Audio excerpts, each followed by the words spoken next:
Jaun Andreok, egun on danori. Señoras y señores, buenos días a todos. Gracias por su asistencia. Gracias por su asistencia y por su atención. Cuando en 1935 Mariano Lapeira comunicó a sus allegados que tenía la intención de hacer una película, los hubo que le tacharon de visionario, aunque otros no dudaron de que su capacidad creadora le daba para eso y mucho más. Aunque, vamos a ver, ¿qué necesidad tenía de explorar en jardines desconocidos? Mariano Lapeira Miranda había nacido en Abando el 29 de diciembre de 1877 en uno de los pisos de la casa que la familia poseía en la Alameda de Mazarredo. 9 días más tarde fue bautizado en la parroquia de San Vicente. Era una familia acomodada, posiblemente descendiente de algún francés que quedó en Bilbao tras la retirada de las tropas napoleónicas. En 1812, su abuelo fue concejal del Ayuntamiento de Bilbao por el Partido Liberal. Mariano, que hacía gala de poseer un carácter bohemio, destacó en Bilbao como diseñador de muebles desde el comercio que tenía en la calle Estación, hoy Navarra, números 6 y 8, con fábrica en la calle Amistad, con el nombre de Casa Mapei.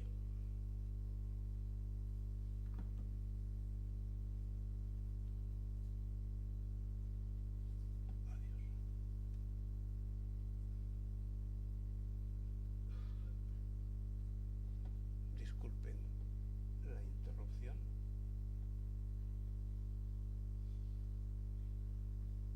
Bueno, este que tenemos aquí en pantalla.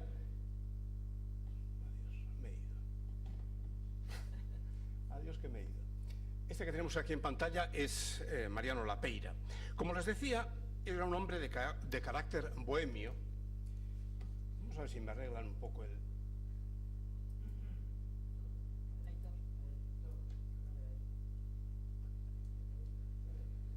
¿Cómo pasamos al siguiente? No está en orden. Pero no está en orden. No está en orden. Bueno, aquí estamos. Bien, es igual. Si quiere que no se pantalla, va a poner pantalla completa. Es igual. Si no, pantalla completa pondremos en edición. Bueno, pues, ¿cuál es la siguiente? Vamos a poner la siguiente. Espero que me descuenten este tiempo.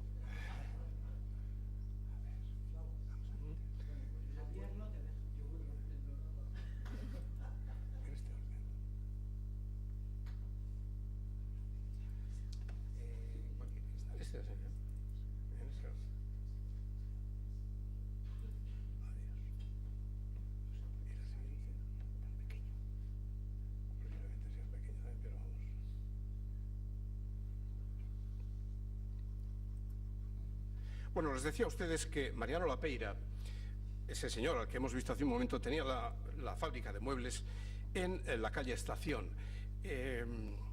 Se anunciaba como Casa Mapei y se anunciaba en el periódico Euskadi. Aquí tienen ustedes en el recuadro este superior a mano izquierda, tenemos como anuncia Mapei. Mapei era el acrónimo de su nombre y apellido. Este anuncio pertenece al periódico Euskadi del 3 de enero de 1915, donde se anuncia que al día siguiente se va a inaugurar esta casa, Mapei. Bien, el negocio les fue muy bien. Amuebló el Hotel María Cristina de San Sebastián, la Sociedad Bilbaína, el Hotel Terminus, las oficinas de Víctor Chávarri y las del edificio Sota y Aznar, el Palacio de la Magdalena en Santander, donde hizo una auténtica maravilla. Aún quedan algunas muestras en el Club Taurino de Bilbao. Pues bien, Mariano Lapeira sintió la llamada del cine, escribió un guión, fundó la productora Lapeira Films para rodar en los estudios Orfea de Barcelona su única película, Amor en maniobras. Y ahora viene cuando la matan, que se suele decir. Caramba. ¿Cómo se continúa? Pues sí, pues fíjate, vamos a tener que... Ese, ahí, sí. Bueno, aquí tenemos, bueno, ya lo voy a ver, sí. ¿Tiras aquí atrás? No, luego, no, aquí quieto. Bueno, Amor en maniobras, este fotograma pertenece a esta película. Tenía música del ilustre maestro Víctor Zubizarreta, autor de muchas canciones vascas tan conocidas como Amabe Gira Sasu y Errico Pesta. El largometraje era una comedia cuartelera, cuya acción se desarrollaba durante las operaciones militares en las que los soldados se alteraban por los incidentes que provocaba una guapa muchacha. La película se estrenó en el Teatro Trueba de Bilbao el 7 de enero de 1936. Mala época para andar jugando con temas militares, pero ¿quién iba a pensar que aquellos rumores que corrían iban a prolongarse en ruido de sables con el final que tuvo? Cuando en 1938, en plena Guerra Civil, se crearon la Comisión de Censura Cinematográfica y la Junta Superior de Censura Cinematográfica con el fin de analizar los contenidos de las películas rodadas en los últimos años durante la República, Amor en maniobras fue de las primeras películas que cayeron. La Peira siguió diseñando muebles y no quiso saber nada más de cine. Hubo otros cineastas vascos, sin embargo, a los que esa época, la de la dictadura, les fue muy bien. El operador cinematográfico navarro Miguel Mezquiriz Eraso, vamos a ver si le conocemos. Aquí le tenemos. Miguel Mezquiriz, nacido en Tafalla en 1904, adquirió soltura con la cámara cinematográfica en México. Regresó en 1924 para dedicarse a la distribución de películas y posteriormente al reportajerismo. De su local en la calle Ercilla 3 salieron los llamados reportajes de última hora que rodaba con su cámara Bell & Howell y exhibía en las sesiones del Teatro Trueba. Poco antes de que empezara la Guerra Civil, rodó el corto Begoñita con los componentes de la compañía de teatro infantil BAT. Durante los años de la guerra, Mezquiriz trabajó en el bando franquista, rodando numerosos documentales bélicos como Banderas Victoriosas en Bilbao, que se distribuyó generosamente sobre todo en los países del eje europeo. Su labor fue tan apreciada por el nuevo régimen que consiguió ser el único operador que rodó la exhumación de los restos mortales de José Antonio Primo de Rivera. Nada sospechoso, por supuesto. Terminada la guerra, le fue muy bien como productor de películas comerciales del corte de La tonta del bote.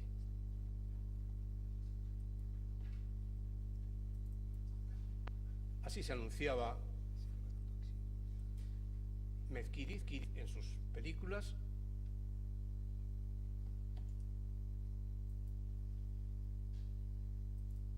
Y ahora vamos a hablar de otro caso, un caso muy curioso, el caso de otro bilbaíno que también siguió la causa franquista, Ricardo Rodríguez Quintana, bilbaíno, como digo, que en 1940 hizo un misterioso trabajo como director de cine, la película Jai Alai. Unos años antes, Ricardo emuló a Pimpinela Escarlata, protagonizando un hecho que habla por sí solo del espíritu aventurero de esta persona. Ricardo Quintana, nacido en el Casco Viejo de Bilbao en 1904, se inició en el cine en los estudios catalanes. A los 25 años se casó en Barcelona con Carmen Sempere. Era piloto de aviación y se había titulado como ingeniero industrial. Pero por aquel entonces lo que más le inquietaba a él era el cine. Cine que en plan industrial se empezaba a hacer entonces en la ciudad condal. Tras intervenir como ayudante en varias películas, una de ellas fue El canto del ruiseñor, que hizo en Navarra Carlos San Martín en torno a la figura de Julián Gayarre, Quintana probó fortuna en Madrid, aprovechando la oferta que le hizo Benito Perojo, y allí le sorprendió la Guerra Civil. El bilbaíno optó por la causa franquista, aunque solo lo sabían ellos, solo lo sabían sus más íntimos. Él se dedicaba a su trabajo en los platós de cine y jamás dio señales externas de preferencias políticas. Un día se enteró que un director de cine con el que había tenido algunas diferencias había sido detenido y se le sometía a continuos interrogatorios en una checa madrileña. Ricardo decidió liberar a su colega. Para ello contó con la colaboración de 2 o 3 amigos y un coche camuflado con pintadas típicas del momento bélico que se estaba viviendo. El grupo, vestido con monos y armados con fusiles de asalto, se presentó en la checa esgrimiendo un falso documento en el que se pedía que dejaran al cineasta en manos de los porteadores. Aprovechando el confusionismo, el comando consiguió sacar al prisionero, dando a entender a sus guardianes que le llevaban a darle el paseillo. Así lo comprendió también el cautivo, que al ver a Rodríguez Quintana y recordar alguna discusión en La Libertad de otra época, pensó que había llegado su último momento. El coche partió a toda velocidad para detenerse poco después en la puerta de una embajada donde solicitó asilo político, salvando así posiblemente su vida. No fue esa la única operación de salvamento llevada a cabo por Ricardo Rodríguez Quintana, quien se tomó el trabajo como un reto a su sempiterna jeta, simpatía y don de gentes. Muchas personas pensaron que aquel coche iba a ser el que les diera el último paseo, las mismas que acabada la contienda le bendecían. Gracias a muchos de estos favores, Quintana, como se le llamaba, encontró muchas puertas abiertas cuando la sociedad española trataba de salir adelante en un tiempo de restricciones de todo tipo. Solo así se comprende que en 1940, a un año de acabar la Guerra Civil, alguien como él se atreviera a llevar al cine un argumento vasco, localizado en una de las provincias traidoras, con personajes nominados en euskera y con el título de Jai Alai. El argumento era muy simple, con el tema de la pelota dividiendo a dos muchachos por el amor de una nesca. Dato curioso, la música era de Pablo Sorozábal, nada sospechoso de proximidad al régimen. Rodríguez Quintana consiguió estrenarla en el Teatro Buenos Aires de Bilbao el 12 de abril de 1941, Sábado de Gloria, para más detalles. Pero hubo algún contratiempo grave porque acabó dejando el cine, exiliándose a Perú, donde durante 4 o 5 años ejerció como ingeniero construyendo carreteras a través de la selva del Amazonas. Más tarde trabajó en las minas de hierro del norte de Andalucía. Cubrió otra etapa de su vida en París, retornando a Canarias para dedicarse a la construcción. Murió en 1975. Los casos de Mezquiriz y Quintana no fueron comunes a todos los cineastas vascos. Verán ustedes, los hermanos Azcona crearon en Baracaldo la productora Azcona Films, con la que hicieron numerosos cortometrajes, algunos de ficción y otros documentales, antes de hacer su obra más significativa, el largo El mayorazgo de Basterreche. Todo sucedió en la época del cine mudo, previa a la década de los años 30. La implantación del cine sonoro provocó el cierre de los estudios situados en la calle del Lavadero de la ciudad fabril, hoy conocida como calle Lapurdi. Los Azcona procedían de la localidad navarra de Fitero. El patriarca, fotógrafo de profesión, intentó emigrar a América desde Santurchi, pero consiguió su trabajo en Baracaldo y allí se afincó la familia, donde realizó una gran carrera en el terreno de la fotografía. Vamos a ver si conocemos a los Azcona. Les he hablado antes de Rodríguez Quintana. Este es el aventurero que fue Pimpinela Escarlata. Y aquí tienen ustedes el logotipo de Producciones Azcona de Baracaldo.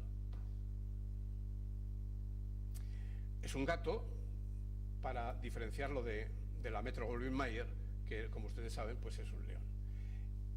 Este es el anuncio del mayorazgo de Basterreche, con música de Guridi y Franco. Franco el compositor, claro. Carteles anunciantes de la película.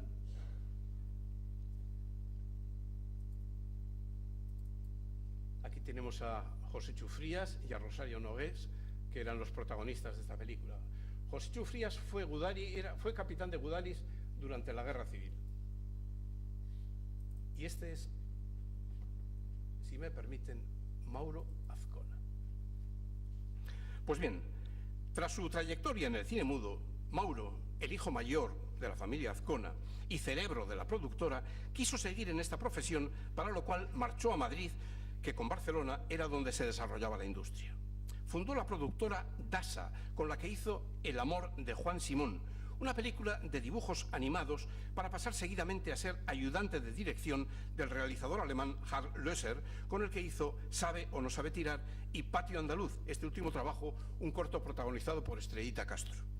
Mauro Azcona intervino en el doblaje de películas extranjeras que se hizo en los estudios franceses de Joinville, cerca de París, culminando su labor en el cine republicano al dirigir en 1935 la película El veneno del cine, un corto musical que fue ampliamente difundido. La guerra le pilló en Madrid.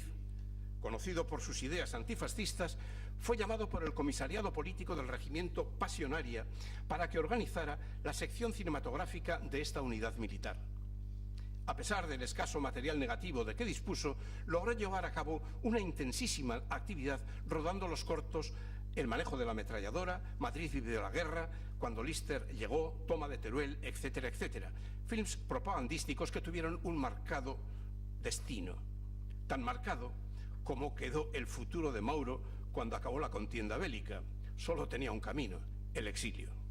Anduvo de la Teca a la Meca hasta que una hermana de Rosario, su esposa, les reclamó desde Montevideo. Mauro pintaba muy bien y la Galería Zubiri y Compañía de Montevideo le ofreció la oportunidad de montar una exposición de arte vasco. Preparó 34 óleos con paisajes euskaldunes presididos por uno con el árbol de Guernica.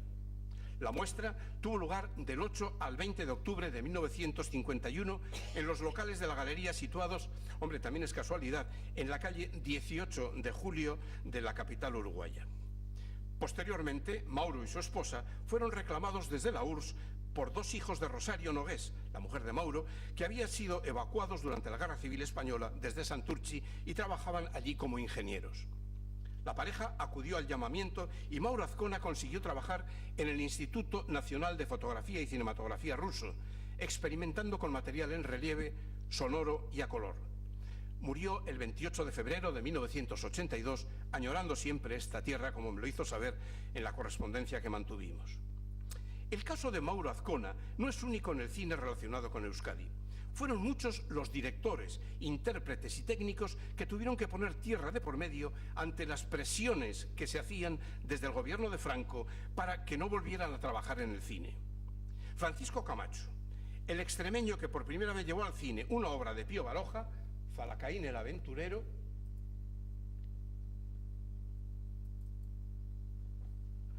fue uno de ellos. Tras conseguir que el propio escritor actuara como sargento carlista en esta película, vamos a verle al bueno de Pío Baroja como intérprete. Tras conseguir que el propio escritor actuara como sargento carlista, tuvo que emigrar a Venezuela, donde permaneció inactivo. Poco importó que esta película fuera la única española que interesó a la Metro para distribuirla en todo el mundo. El trabajo del director en las filas republicanas fue pasaporte para el exilio. No se respetaron nombres tan acreditados como Margarita Sirgu, Andrés Mejuto, Ángel Garasa, Ana María Custodio, José María Lado, Miguel Moraita, Ernesto Vilches. Bueno, hay un caso muy curioso que fue incluso a los famosos payasos Pompov y Teddy, que este sí que es un caso curioso. Se llegó a censurar a estos payasos, a Pompov y Teddy. Lo hizo el gobernador civil de Huesca en carta firmada. Se la voy a ofrecer a ustedes. No sé si se verá bien. Es una carta firmada el 9 de mayo de 1940 y dice: el ilustrísimo señor director general de seguridad, en telegrama del 8 del actual, me dice: efectos procedentes, particípelo. He acordado prohibición película de Pompov, Teddy y compañía, así como la actuación artística de los protagonistas. Eran payasos. Lo que traslado a usted para su conocimiento y exacto cumplimiento. Dios guarde a usted muchos años, etcétera, etcétera. Huesca, 9 de mayo de 1940, el gobernador civil. Esta carta estaba dirigida al propietario del Teatro Olimpia de Huesca. Bueno, pues muchas de estas personas, personas relacionadas con el cine, encontraron excelente en México, emprendiendo allí una segunda vida profesional. Otros se perdieron en la jungla de lo imposible. Es el precio que tuvieron que pagar por haber sido fieles al orden establecido. La actriz Rosita Díaz Jimeno, principal estrella del cine español, tuvo que exiliarse a Nueva York por su relación con la familia Negrín. Margarita Sirgu, por su defensa, la defensa que hizo de Federico García Lorca. A la gran actriz Catalina Bárcena, nacida en la bilbaína calle Videbarrieta. Le vamos a conocer a Catalina en su buena época.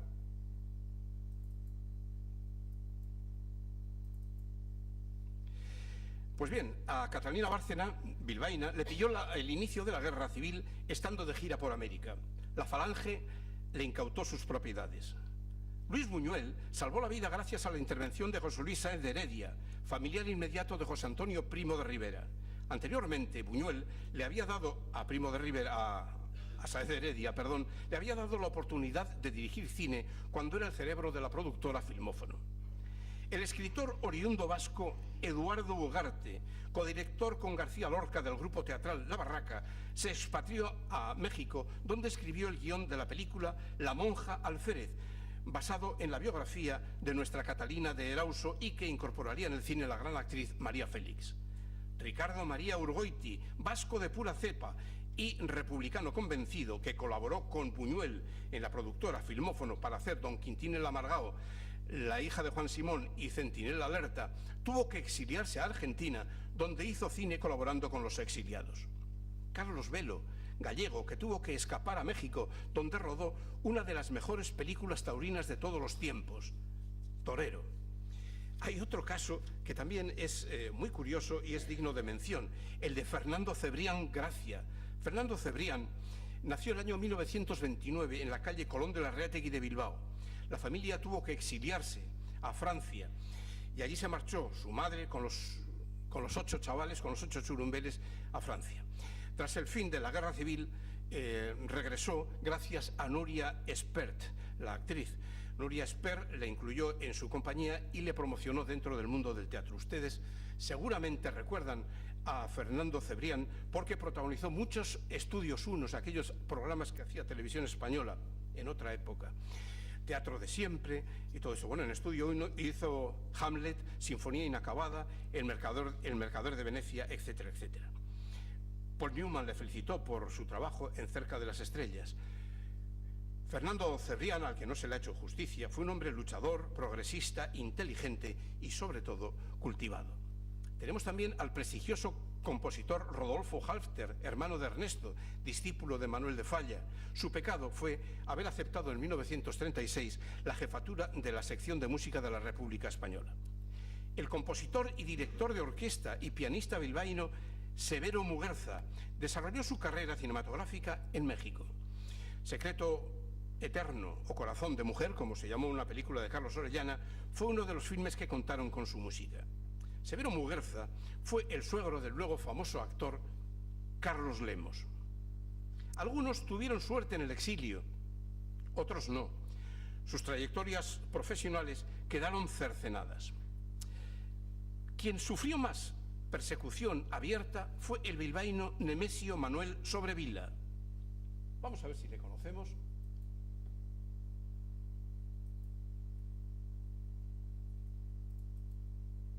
Aquí le tenemos. Nemesio Manuel Sobrevila era hijo de una familia de comerciantes de tejidos que tenía su comercio en la esquina de la calle Correo con Tendería, frente a la Catedral de Santiago. Era arquitecto de profesión.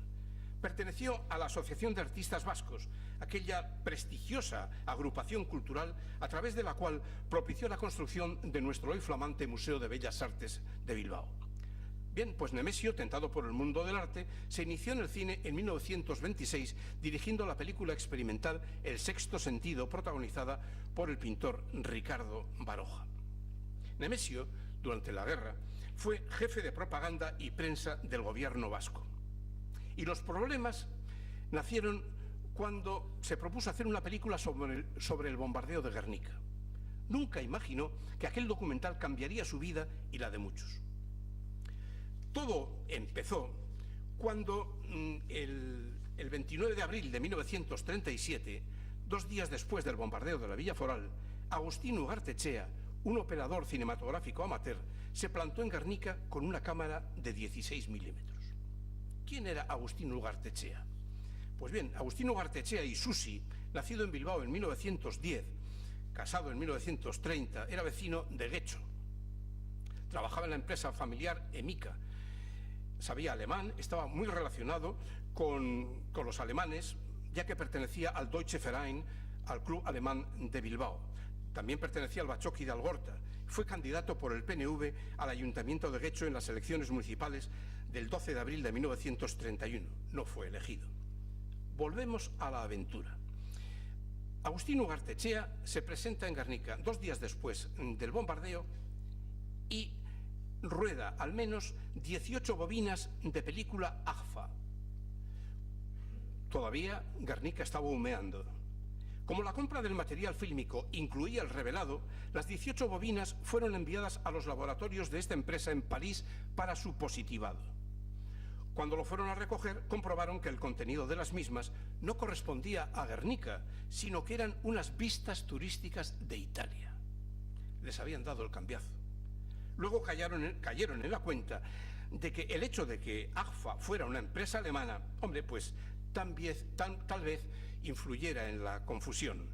Lo cierto es que las imágenes de Guernica nunca aparecieron. Se produjo una protesta internacional tremenda. El periódico El Pueblo Vasco, en su número del 16 de octubre de 1937, se mofaba de la circunstancia, mientras que Eusko-Deia, en su número del 24 de octubre de 1937 y desde París, recogía la versión del director de la película. Sobrevila se vio ante el dilema de cómo hacer una película en la que se denuncia el bombardeo de una ciudad sin imágenes de ese bombardeo. Con gran habilidad recurrió a unos planos del incendio por bombardeo de los depósitos de Kamsa en Santurtzi y las imágenes de la huida de los vecinos de Guernica hacia pueblos inmediatos. Este material ocupó la primera parte del documental, dejando la segunda al embarque de los niños vizcaínos rumbo a diversos países escapando de la guerra y a la acogida que tuvieron en Francia y en el Reino Unido.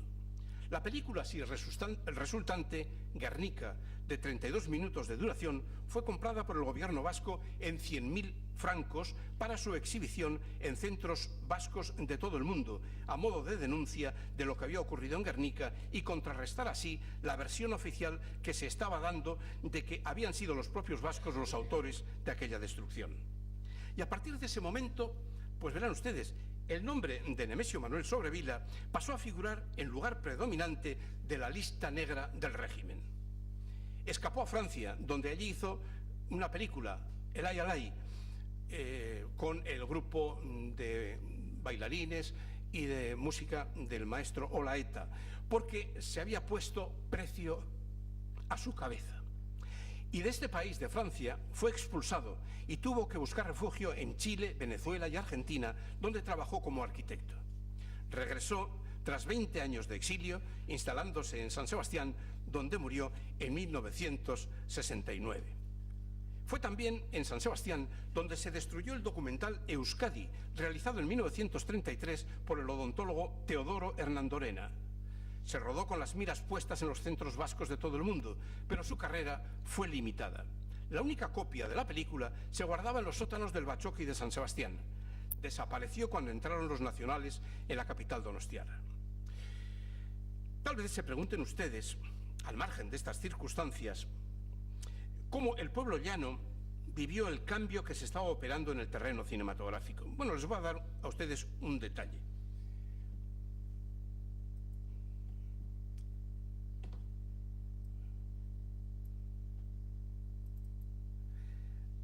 Detrás de la parroquia de San Nicolás, en la calle Esperanza de Bilbao, había un cine, el Cinema Bilbao, que había abierto sus puertas en 1923. Cuando entraron los nacionales y habida cuenta de que el propietario de la sala tenía fama de rojillo, las autoridades le incautaron el local. La fama, hombre, pues debía ser un poco merecida, ya que en 1934 había tenido pues un lote de películas en exhibición con los títulos de Hacia Siberia, Rusia de ayer y la URSS de hoy, los soviets deportivos, etcétera, etcétera. Bien, la sala fue reconvertida en lo que se llamó Cinema del Soldado y como tal fue reinaugurada el 12 de octubre de 1937 con la película francesa La Bandera, cuyo argumento giraba en torno al alistamiento en la legión extranjera. Un legionario se enamoraba de una muchacha árabe para acabar muriendo a manos del enemigo marroquí. Atención a esta película porque luego hablaré de ella. El Cinema del Soldado estaba ideado para los soldados heridos de la guerra, para que tuvieran allí un lugar donde aliviarse. Los beneficios de la taquilla se dedicaban a los que seguían luchando en el frente. La frase característica de todos los programas era «todo para el frente». El 15 de octubre de 1937 el Pueblo Vasco informaba en su contraportada sobre las características de la sala. Les leo a ustedes. Cinema del Soldado, solaz del soldado herido y en descanso, amparo y protección del que lucha en los frentes de batalla. Bueno, en el interior del cine se montó un tabladillo en el que actuaron algunos artistas locales que eran amablemente invitados para contribuir a la causa. Tenía también un barcito en el hall, atendido por un sargento chusquero inválido. Y así funcionó hasta el año 1940, fecha en que el local fue vendido a la empresa Trueba Sociedad Anónima de Espectáculos. Bueno, la incautación de este cine es un ejemplo, un ejemplo en la mente de todos ustedes, de muchos de ustedes seguro que están en otras salas del territorio histórico vizcaíno que pasaron a ser locales de la Falange. Hace unos días, y voy a ser muy rápido, leí un artículo en el que se hablaba de la censura como un invento del franquismo. Craso error. La censura cinematográfica se creó mucho antes, el 19 de octubre de 1913, cuando se publicó una Real Orden estableciendo la censura previa para las películas, y nació, curiosamente, a instancias del gobernador civil de Barcelona. El joven gremio de cineastas se echó a temblar ante lo que le venía encima: trámites, instancias, súplicas, visionados ante severos censores, permisos, etcétera, etcétera. Fue la primera censura a nivel mundial, anterior a las ligas de decencia norteamericanas que acabaron con la promulgación del célebre Código de Moralidad que pendió sobre la industria de Hollywood como la espada de Damocles. Contra lo que muchos creen, Franco era un enamorado del cine. En su campaña africana solía andar por los frentes con una cámara Pathé Baby. En 1926 intervino como actor en La Malquerida, una película de ficción en la que también, hombre, qué coincidencia, se veía a Sanjurjo y a Millán Astray. La película La Bandera, de la que les he hablado antes, rodada por los franceses en 1935, tuvo como asesor militar al mismísimo Franco. Y así figura en la dedicación que se le hace en los títulos de crédito. Quiero decir con esto que el generalísimo, como el resto de los dictadores europeos contemporáneos, y me refiero a Hitler, a Mussolini y a Stalin, conocían perfectamente el poder persuasivo del cine en las masas y como ellos decidió aprovecharlo. Y así creó el nodo a imagen y semejanza de los noticiarios Wochenschau en Alemania y Luce en Italia. Curiosamente, el nodo nació como consecuencia de un incidente que se produjo en Bilbao en 1942. El 15 de agosto tuvo lugar una misa solemne en Begoña a la que asistieron el ministro del Ejército, Varela, y el de Justicia, Esteban Bilbao. A la salida se produjo un enfrentamiento entre falangistas y carlistas. Un exaltado de la comitiva lanzó 2 bombas de mano que causaron 72 heridos. Se pensó que era un atentado contra los ministros. La escena fue filmada por un reportero gráfico alemán que salió de estampida hacia su país para incluirla en el Wochenschau. Franco hizo lo imposible ante Hitler para evitar que aquellas imágenes se proyectaran y así destaparan las fricciones internas que había dentro del propio franquismo. Su petición cayó en saco roto. Fue entonces cuando surgió la idea maquiavélica. A partir de ahora, las únicas filmaciones documentales las haremos nosotros, dijo el dictador, y el que las quiera, que las pida, que se las daremos convenientemente maquilladas. El primer nodo se estrenó en enero de 1943. Bueno, evidentemente era una forma de ejercer la censura, de manipular. Claro que de eso se trataba. Durante el franquismo se dictaron leyes contra el talento a base de aberrantes disposiciones. La principal cualidad que tenía la censura cinematográfica era que no precisaba qué se vetaba ni qué se admitía. Lo dejaba a libre albedrío de los censores de turno y en algunos casos, además, a la voluntad de los gobernadores civiles y hasta de los arzobispos. Les recuerdo a ustedes el caso del arzobispo de Sevilla, que lanzó una excomunión contra los que iban a ver la película Gilda. Hombre, como ustedes pueden comprender, con estos condicionantes, pues se impedía una mínima comodidad para la creación de cualquier obra. Y no les puedo hablar, porque ya el tiempo se me agota y se me ha pasado, de lo que supuso la censura cinematográfica a la hora de, de manipular películas y de hacernos ver cosas que no eran. Problemas que se vivieron con películas en euskera, sobre todo, problemas como los que vivió la película Amalur, el gran documental vasco. Bueno, a los autores, a Néstor Basterrechea, a Fernando Larroquet, se les exigió que la palabra España figuraba en el guión un número determinado de veces y que se cambiaran los planos finales de un árbol de Guernica triste y nevado por otros en los que el árbol estuviera frondoso y potente. Los del franquismo fueron 40 años que frenaron nuestras ansias de libertad creativa. Y así, cuando asomabas a cualquier otro país europeo en aquella época y veías cómo la vida avanzaba, aquí se ralentizaban ilusiones y proyectos de todo tipo.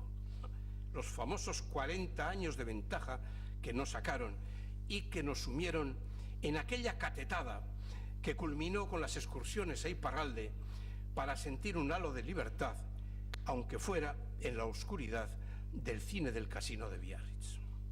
Eskerrik asko saio hau entzuteagatik. Señores, muchas gracias por su atención.